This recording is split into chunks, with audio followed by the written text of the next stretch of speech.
Season opener defending champions royal Challengers Bengaluru ಅವರ ವಿರುದ್ಧ ಇರೋದು ಗುಜರಾತ್ ಜೈಂಟ್ಸ್. ಆ ಒಂದು ಮ್ಯಾಚ್ ಬಗ್ಗೆ ಇಲ್ಲಿ ಡಿಸ್ಕಷನ್ ನಾವು ಮಾಡ್ತೀವಿ.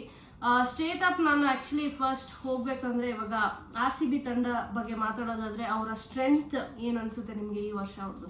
ಖಂಡಿತ ಬ್ಯಾಟಿಂಗು. ಏನಕ್ಕಂದ್ರೆ ಲಾಸ್ಟ್ ಇಯರು ಇದ್ದಿದ್ದಂಥ ಬೌಲಿಂಗ್ ಅಟ್ಯಾಕ್ ನಮ್ಮ ಹತ್ರ ಇಲ್ಲ.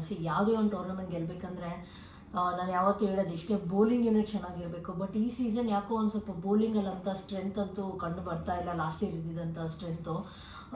ಈ ಸೀಸನ್ ಬ್ಯಾಟಿಂಗ್ ಯೂನಿಟ್ನ ಸ್ಟ್ರೆಂಥನ್ ಮಾಡಿದ್ದಾರೆ. ಬಿಕಾಸ್ ಲಾಸ್ಟ್ ಇಯರ್ ಅವ್ರಿಗೆ ಇದ್ದಿದ್ದು ಆಕ್ಷನ್ ಟೈಮಲ್ಲೂ ಕೂಡ ಬ್ಯಾಟಿಂಗ್ ಒಂದು ಚಿಂತೆ ಆಗಿತ್ತು. ಬಟ್ ಆದರೆ ಬೌಲಿಂಗ್ ಈ ಸೀಸನ್ ಬಂದ್ಬಿಟ್ಟು ಒಂದು ಸ್ವಲ್ಪ ವೀಕ್ ಲಿಂಕ್ ಅಂತಲೇ ಹೇಳ್ಬೋದು RCBಗೆ ಸದ್ಯಕ್ಕೆ. ಸೊ ನೀವು ಹೇಳ್ದಾಗೆ ಇಂಜುರಿ ಸ್ವಲ್ಪ ಇದೆ ಅಂತಲೂ ಗೊತ್ತು RCB ತಂಡದಲ್ಲಿ. ನೀವು ಹೇಳ್ತಾ ಇದ್ದಾರೆ ಯಾವ ಥರ ಎಕ್ಸ್ಪೆಕ್ಟ್ ಮಾಡ್ತಾ ಇದ್ದೀವಿ ಬೌಲಿಂಗ್ ಅಟ್ಯಾಕ್ ಆ ಥರ ಇಲ್ಲ ಅಂತ. ಸೊ ಚಾನ್ಸಸ್ ಏನು ಅನ್ಸುತ್ತೆ ನಿಮಗೆ ಈ ಒಂದು ಮೊದಲನೇ ಮ್ಯಾಚಲ್ಲಿ? ಖಂಡಿತ ನಾನು ಕೇಳಿದ್ರೆ ಗುಜರಾತ್ ಜಾಯಂಟ್ಸಿಗೆ ಅಪರ್ ಹ್ಯಾಂಡ್ ಇದೆ. ಏನಕ್ಕಂದರೆ ಅವರು ವಡೋದರಲ್ಲೇ ಪ್ರಾಕ್ಟೀಸ್ ಮಾಡಿದ್ದಾರೆ. ಸೊ ಕಂಡೀಷನ್ಸ್ ಫೆಮಿಲಿಯರ್ ಆಗಿದೆ ಅವ್ರಿಗೆ, ಪ್ಲಸ್ ಹೋಮ್ ಕಂಡೀಷನ್ಸ್ ಕೂಡ. ಸೊ ಅದೊಂದು ಅಪರ್ ಹ್ಯಾಂಡ್ ಇದೆ. ಪ್ಲಸ್ ಈ ಥರ ನಮ್ಮ RCBಗೆ ಆದಂಥ ಅನ್ಎಕ್ಸ್ಪೆಕ್ಟೆಡ್ ಇಂಜುರೀಸ್ ಅವ್ರ ಕಡೆಗಿಲ್ಲ. ಹೊಸ ಕ್ಯಾಪ್ಟನ್ನು ಕೂಡ ಇದ್ದಾರೆ ಈ ಸೀಸನು.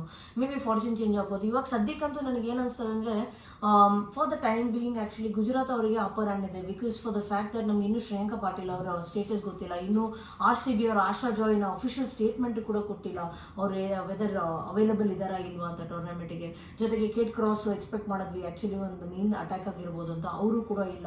ಸೊ ಇವಾಗ ನಾವು ಆ್ಯಕ್ಚುಲಿ ವೇಟ್ ಮಾಡಿ ನೋಡಬೇಕಾಗತ್ತೆ. ನೀವು ಹೇಳ್ದಂಗೆ ಆ್ಯಕ್ಚುಲಿ ಸ್ವಲ್ಪ ಸ್ಟ್ರಗಲ್ ಮಾಡ್ಬೋದು ಪ್ರಾಬಬ್ಲಿ ರಾಯಲ್ ಚಾಲೆಂಜರ್ಸ್ ಬೆಂಗಳೂರು ತಂಡ ಈ ಒಂದು ಮೊದಲನೇ ಮ್ಯಾಚಲ್ಲಿ ಎಸ್ಪೆಷಲಿ.